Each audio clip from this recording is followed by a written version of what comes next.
obviously today's challenges cannot be solved by governments alone.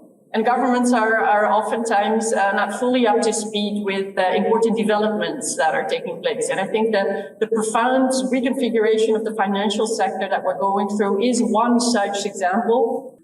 How to view the fintech sector specifically a little bit more strategically, right? As I see it, the fintech sector is actually even more significant than some of the other subsectors within tech.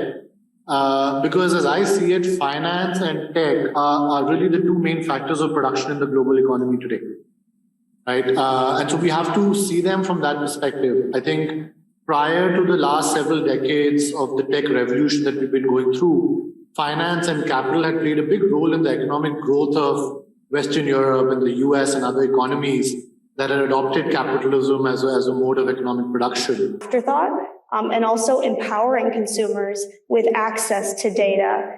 So, we don't believe that certain companies should be data controllers. We believe that consumers should have the right to know where their data is, and also make data portable so you're in control of your own financial data.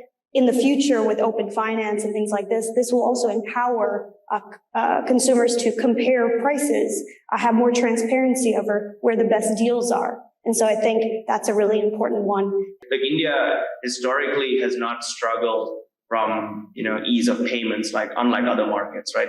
So thanks to the India stack, thanks to UPI, I think the payments problem got solved, and the digitization of payments happened very quickly on the back of demonetization a few years ago, plus the early onset, on the early months of the COVID pandemic, right? So payments is not a leverage point.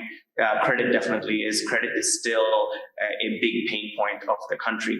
So far, the Indian regulator has been like a mother bear. So they just guard this zealously and directionally. And we all talk to regulators all the time. They are not going in the direction of, let's open up.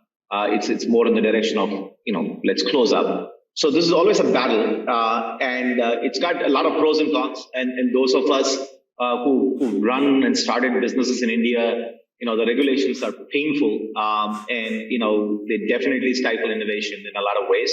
But in a lot of ways, they also try to do, solve for something like what you're talking about in terms of, otherwise just you lose everything and the big tech just take over.